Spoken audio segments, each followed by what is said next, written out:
So both my boys are sleeping right now, and so I decided that I would sit down and read the next chapter in the Sidetracked Home Executives book.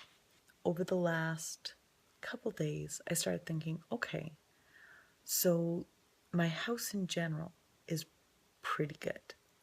So now I should be working at getting into some of the closets and getting them organized.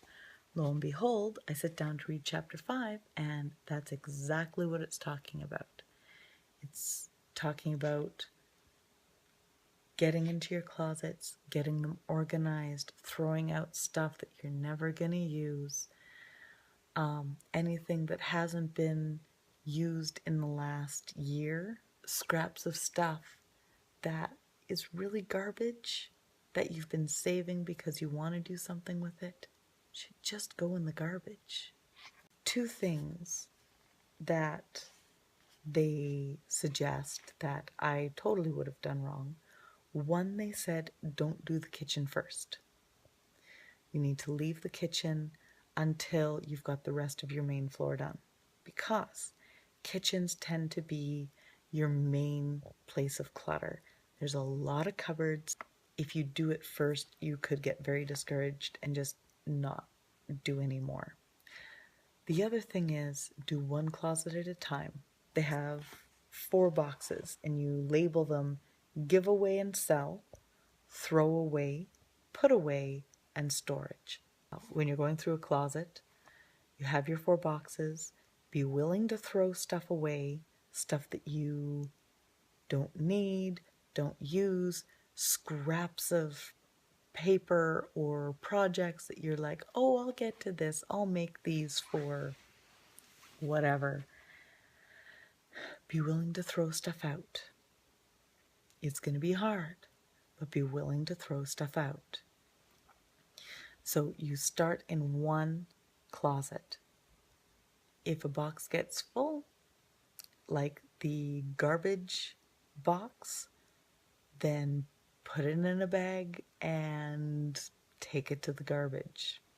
Give away or sell, take it out of your box and put it into a bag that's labeled to go to the second hand. Storage, once your box gets full, set it aside. Set it somewhere where it's going to be kind of out of the way, and we'll get to that later. Once all the closets are done, then you move on to the storage stuff. So that stuff if your box is full, set it aside.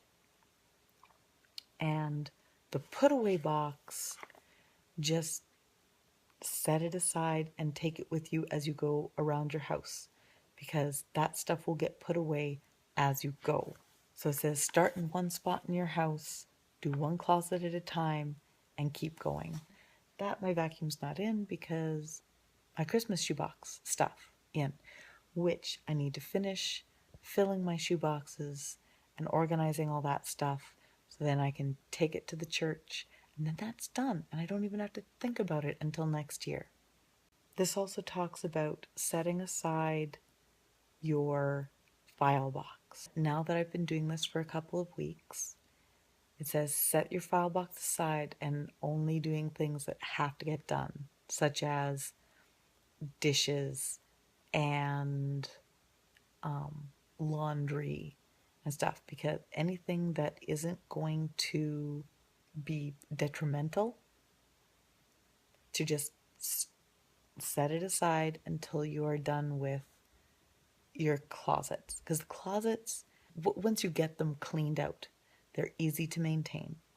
That is where I am at. Well, Mom, I would say that I will see you tomorrow, but because you're here, I'll see you today. That's awesome.